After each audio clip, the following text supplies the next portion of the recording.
നമ്മൾ ഇന്നങ്ങ് വിചാരിച്ചു ഇന്നത്തെ അതിഥി നാദ്ര ആയിക്കോട്ടെ, കാരണം ഇന്നും കൂടി അതിഥിയായിരിക്കാൻ പറ്റൂ, നാളെ മുതൽ ആതിഥേയാണ് കേട്ടോ. അപ്പോൾ ഒരുപാട് ഗസ്റ്റുകൾ നാദ്രയ്ക്ക് വരും, അപ്പോൾ അവരെയൊക്കെ ഇന്റർവ്യൂ ചെയ്യേണ്ടി വരും, വാർത്തകൾ പ്രേക്ഷകരിലേക്ക് എത്തിക്കേണ്ടി വരും. ഭയങ്കര എക്സൈറ്റ്മെന്റിലാണല്ലോ അല്ലേ?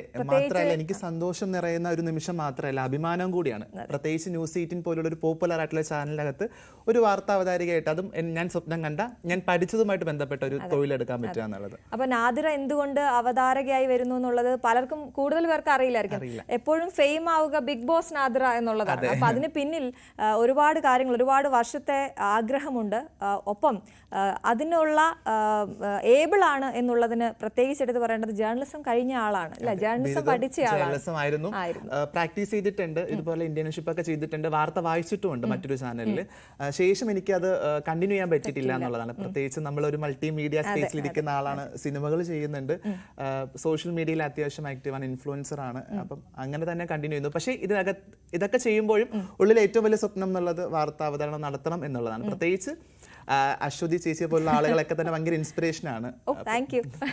ഇത് പറയാൻ പറഞ്ഞു, ഞാൻ പറയാൻ പറഞ്ഞു എന്നുള്ളതാണ്. അപ്പൊ എന്തായാലും ഇതുപോലെയുള്ള കുറച്ച് കാര്യങ്ങളൊക്കെ നാദ്ര ആദ്യം തന്നെ നമ്മളോട് പറഞ്ഞിരുന്നു. അപ്പോൾ നാദ്രയ്ക്ക് എന്തുകൊണ്ട് നാദ്ര ഇത് വായിക്കണം? ഞാൻ ചോദിക്കുന്ന ചെറുതിലേ തൊട്ട് നമ്മൾ ആരാകണമെന്നൊക്കെ ആഗ്രഹിക്കില്ല. ഇപ്പൊ എന്നെ സംബന്ധിച്ചിടത്തോളം ജേർണലിസ്റ്റ് ആകാൻ എപ്പോൾ തോന്നി എന്ന് ചോദിച്ചിട്ടുണ്ടെങ്കിൽ അത് വളരെ ഒരുപാട് കാലം മുമ്പല്ല, വളരെ ചെറുതിലേക്ക് നമുക്ക് ടീച്ചർ ആകണം അങ്ങനെയൊക്കെ ആയിരുന്നു ആഗ്രഹങ്ങൾ. ഇങ്ങനെ മാറി മറിയുന്ന ഒരു സമയമുണ്ടല്ലോ. അപ്പോൾ നാദ്രയ്ക്ക് എപ്പോഴായിരുന്നു ഒരു മാധ്യമ പ്രവർത്തകയാകണം എന്ന് തോന്നി? ഈ പറഞ്ഞ പോലെ എനിക്കും കുട്ടിക്കാലത്തെ ഏറ്റവും വലിയ ആഗ്രഹങ്ങളിൽ ഒന്നാണ് ടീച്ചർ ആകുക എന്നുള്ളത്. പ്രത്യേകിച്ച് സാരി ഉടുത്ത് കാണുന്നത്, വളരെ ഭംഗിയിൽ സാരി ഉടുത്ത് ഞാൻ ആ കാലത്ത് കണ്ടിട്ടുള്ളത് ടീച്ചർമാരാണ്. അപ്പം അങ്ങനെ ഉള്ളിലൊരു സാരി ഉടുക്കൽ ആഗ്രഹമുള്ളതാണ് കാരണം. പക്ഷെ പിന്നീട് എപ്പോഴോ കടന്നു വന്ന വഴികളിൽ ഈ ജേർണലിസം, പ്രത്യേകിച്ച് മാധ്യമ പ്രവർത്തനം ഒരു സ്വതന്ത്രമായ ഒരു സ്പേസ് ആണ് എന്ന് മനസ്സിലാക്കാൻ പറ്റുന്നുണ്ട്. അപ്പൊ ആ സ്പേസിലേക്ക് എത്തി എന്റേതായിട്ടുള്ള ഒരു രാഷ്ട്രീയം കൂടി കലർത്തി, ഇല്ല എനിക്കൊരു രാഷ്ട്രീയം കൂടി പ്രകടിപ്പിക്കാൻ സാധിക്കുന്നു എന്നുള്ളതാണ്. അപ്പൊ അതും കൂടി മുന്നിൽ കണ്ടിട്ടാണ് ജേർണലിസം പഠിക്കണമെന്നൊരു ആഗ്രഹമായിട്ട് മുന്നോട്ട് വന്നത്. ജേർണലിസം അല്ലെങ്കിൽ ഈ പറഞ്ഞ പോലെ LLB ആയിരുന്നു മറ്റൊരു ആഗ്രഹം എന്നുള്ളത്. പക്ഷെ അതിലേക്ക് കടക്കാൻ പറ്റിയില്ല. അപ്പൊ ജേർണലിസം പ്രത്യേകിച്ച് ഞാൻ പഠിച്ചതും ഒരു ഈ പറഞ്ഞ ഗവൺമെന്റ് സീറ്റിലാണ് പഠിക്കാൻ പറ്റിയത്. അപ്പം അങ്ങനെ ഒരു സീറ്റ് കിട്ടി, അതിലൂടെ പഠിച്ചു, കംപ്ലീറ്റ് ചെയ്യാൻ പറ്റി. പക്ഷെ അതിന് PG എടുക്കാൻ പറ്റിയില്ല. എനിക്ക് ജേർണലിസം കിട്ടി എന്നുള്ള സന്തോഷമുണ്ട്. അപ്പൊ അന്ന് അതിനുശേഷം പിന്നീട് ഈ വഴി മാറിപ്പോയത് എവിടെ വെച്ചിട്ടായിരുന്നു? നമുക്ക് ജേർണലിസം വന്നു, പിന്നെ നമ്മൾ അതിലേക്ക് കണ്ടിന്യൂ ചെയ്ത് പോകണം. പക്ഷെ എന്റെ എഡ്യൂക്കേഷൻ സ്റ്റേറ്റസ് നോക്കിക്കഴിഞ്ഞാൽ വളരെ വ്യത്യസ്തമാണ്. 10 വരെ പഠിക്കാത്തൊരു സബ്ജക്ട് കോമേഴ്സ് പഠിച്ചു, ശേഷം ജേർണലിസം പഠിച്ചു, അതുമായിട്ട് ബന്ധമില്ലാത്ത പൊളിറ്റിക്കൽ സയൻസ് പഠിച്ചു, അതിനുശേഷം ഇപ്പം പഠിച്ചുകൊണ്ടിരിക്കുന്ന തിയേറ്റർ ആണ്. Very good. വ്യത്യസ്തമായിട്ടുള്ള മേഖലകൾ തേടി പോയിക്കൊണ്ടിരിക്കുകയാണ്. ഏതൊക്കെ പഠിക്കാൻ പറ്റും അതൊക്കെ പഠിക്കുക എന്നുള്ളതാണ്. തിയേറ്റർ പഠിച്ചുകൊണ്ടിരിക്കുകയാണ്. ഇപ്പം ബിഗ് ബോസ് പോലുള്ള റിയാലിറ്റി ഷോയിൽ പോയ സമയത്ത് കുറച്ചൊരു ഗ്യാപ്പ് വന്നു, ശേഷം ഇപ്പം റീജോയിൻ ചെയ്തിട്ടുണ്ട്. അപ്പം അതും കംപ്ലീറ്റ് ചെയ്യാൻ പറ്റും എന്നുള്ള സന്തോഷം കൂടിയുണ്ട്.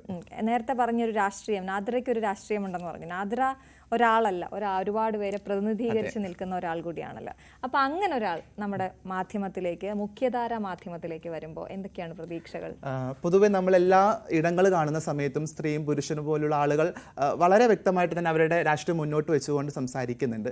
അപ്പം സ്വാഭാവികമായിട്ടും നമുക്ക് ഇപ്പം ഞാൻ കടന്നു വരുന്ന ഏതൊരു മേഖലയിലായിക്കോട്ടെ, ആ മേഖലയിലൊക്കെ തന്നെ ഒരു ജെൻഡർ പൊളിറ്റിക്സ് മുന്നോട്ട് വയ്ക്കാൻ സാധിക്കുന്നുണ്ട്. ഈ പറഞ്ഞ പോലെ ട്രാൻസ്ജെൻഡറായ വ്യക്തിക്കും ഇത് സാധ്യമാണ് എന്നുള്ളൊരു രാഷ്ട്രീയം കൂടിയുണ്ട്. അപ്പം പലപ്പോഴും ഞാൻ പങ്കെടുത്ത എല്ലാ മേഖലയിലും എൻ്റെ കഴിവ് തെളിയിക്കാൻ എനിക്ക് സാധിച്ചിട്ടുണ്ടെന്നുള്ളതാണ്. ഇപ്പം സിനിമ ആയിക്കോട്ടെ, റിയാലിറ്റി ഷോ ആയിക്കോട്ടെ, ഇല്ലെങ്കിൽ സോഷ്യൽ മീഡിയ ഇടങ്ങളിലായിക്കോട്ടെ, ഇല്ലെങ്കിൽ ഇത്തരം ചർച്ചകളിലായിക്കോട്ടെ. അപ്പോൾ അവിടെയൊക്കെ തന്നെ നമുക്ക് മുന്നോട്ട് വയ്ക്കുന്ന സമയത്ത് നമുക്കും കൂടി സാധ്യമാണ് എന്നുള്ളൊരു ബോധം കൂടി സമൂഹത്തിന് ഉണ്ടാവുന്നുണ്ട്. അപ്പം അതൊരു പൊളിറ്റിക്സ് ആണെന്ന് ഞാൻ മനസ്സിലാക്കുന്നു. അത് ഒരു ജെൻഡർ പൊളിറ്റിക്സ് ആണ്.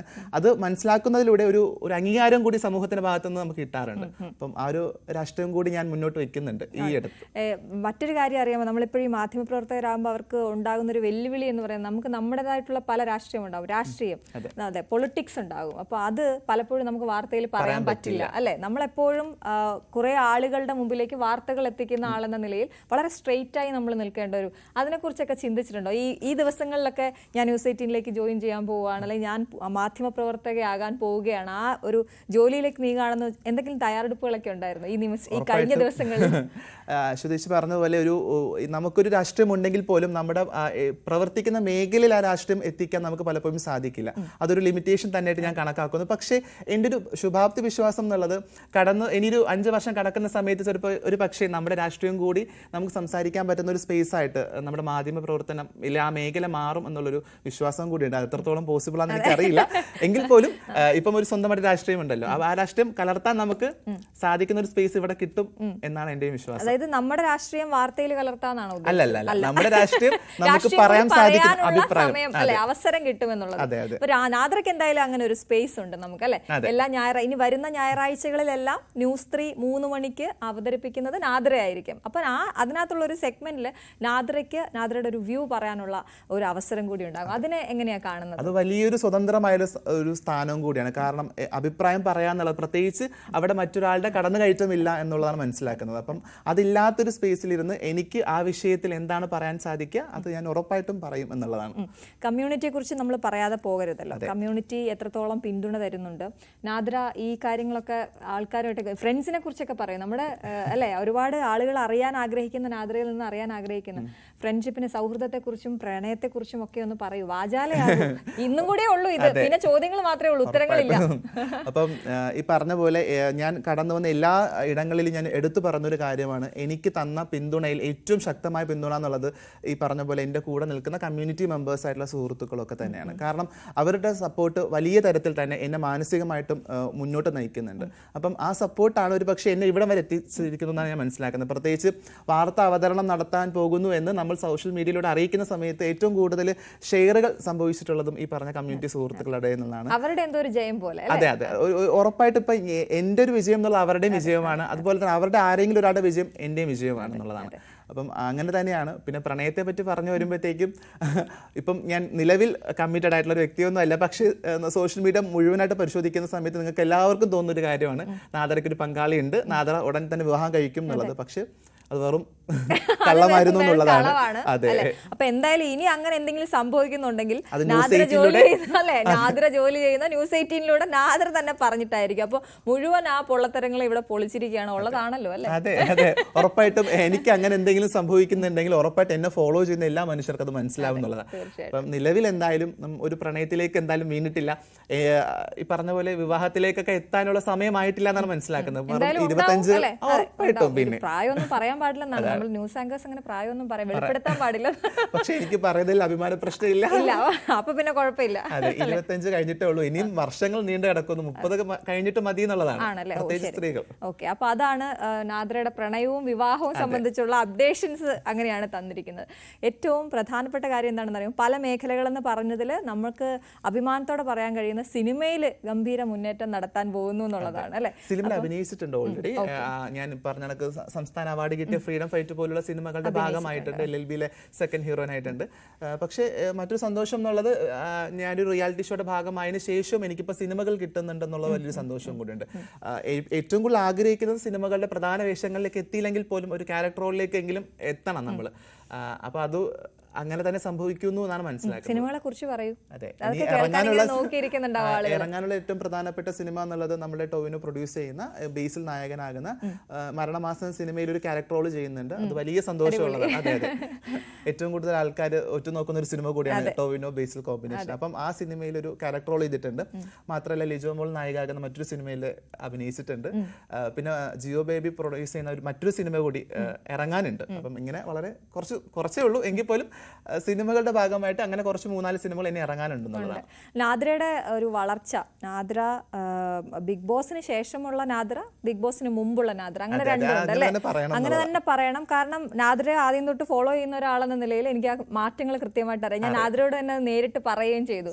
നാദ്രയുടെ ഡ്രസ്സിങ്ങിലായാലും അല്ലെ, പിന്നീടുള്ള അങ്ങോട്ടുള്ള ഓരോരോ കാര്യങ്ങളിലും വളരെ ഓരോ ചെറിയ കാര്യങ്ങൾ പോലും ശ്രദ്ധ കൊടുക്കുന്നു എന്നുള്ളതാണ് അല്ലെ. അതെങ്ങനെയാണ്, എവിടം തൊട്ടായിരുന്നു ആ ഒരു തുടക്കമിട്ടത്? ഈ പറഞ്ഞ പോലെ നമ്മൾ ഈ കുറച്ചും കൂടി ആളുകൾ ശ്രദ്ധിക്കുന്നു മനസ്സിലാക്കുന്നിടത്താണല്ലോ നമ്മൾ കുറച്ചും കൂടി നമ്മൾ വസ്ത്രത്തിലും പെരുമാറ്റത്തിലും ഒക്കെ തന്നെ ഒരു വ്യത്യാസം വരുന്നത്. അതൊരിക്കലും തെറ്റുമല്ല. കാരണം നമ്മൾ അതിന് മുൻപ് വരെ ജീവിച്ച് വന്ന ശൈലിയിലൂടെ അല്ല നമ്മളിപ്പോൾ കടന്നു പോകുന്നത്. അപ്പം നമ്മൾ കുറച്ചും കൂടി ഇൻഫ്ലുവൻസ്ഡ് ആകുന്നുണ്ട് ആൾക്കാർ. ഇപ്പോൾ വസ്ത്രത്തിനാണെങ്കിലും എനിക്ക് വളരെ ഇഷ്ടമുള്ളൊരു കാര്യം പറയട്ടെ, അത് മറ്റുള്ളവർക്ക് ഇഷ്ടപ്പെടണം എന്നില്ല.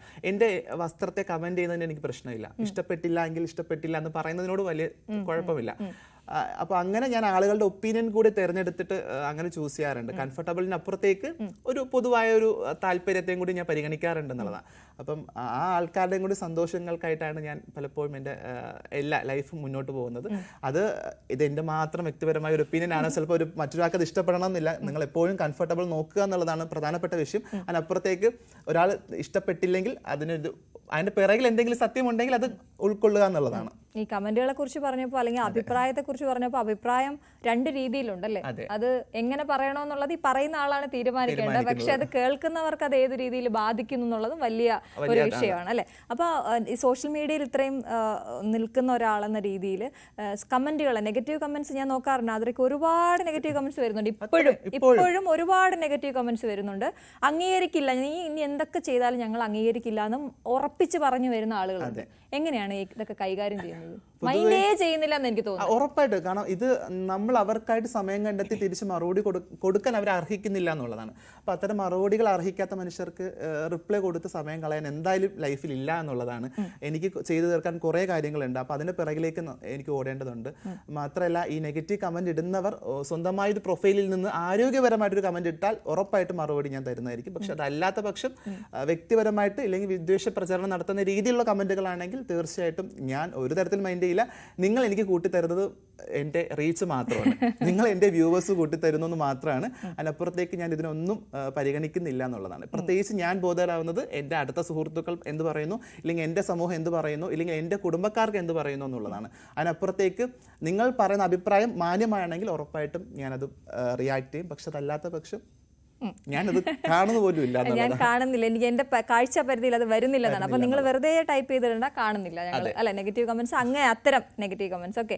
അപ്പൊ മറ്റൊന്ന് ഇൻഫ്ലുവൻസർ എന്നുള്ള സാധനം. ഇൻഫ്ലുവൻസർ എന്നുള്ളത് ഭയങ്കര ഉത്തരവാദിത്തമുള്ള ഒരു സംഭവമാണ് അല്ലെ? നമ്മളിപ്പോ എല്ലാ സോഷ്യൽ മീഡിയക്കാരെയും നമ്മൾ ഇൻഫ്ലുവൻസർ എന്ന് പറയില്ല. അപ്പൊ ഇൻഫ്ലുവൻസർ എന്നുള്ള വാക്കിന് ഒരു പ്രത്യേകതയുണ്ട്. അപ്പൊ അതിനെങ്ങനെയാണ് കാണുന്നത്? ഇപ്പൊ പുതുതായി വന്ന ഇൻഫ്ലുവൻസർ എന്ന് പറയുമ്പോൾ അല്ലെങ്കിൽ ആ വാക്കിനെ എങ്ങനെയാണ് താങ്കൾ കാണുന്നത്? ഇൻഫ്ലുവൻസർ എന്ന് പറയുമ്പോൾ സ്വയം പറയേണ്ട വാക്കും അല്ല എന്നുള്ളതാണ്.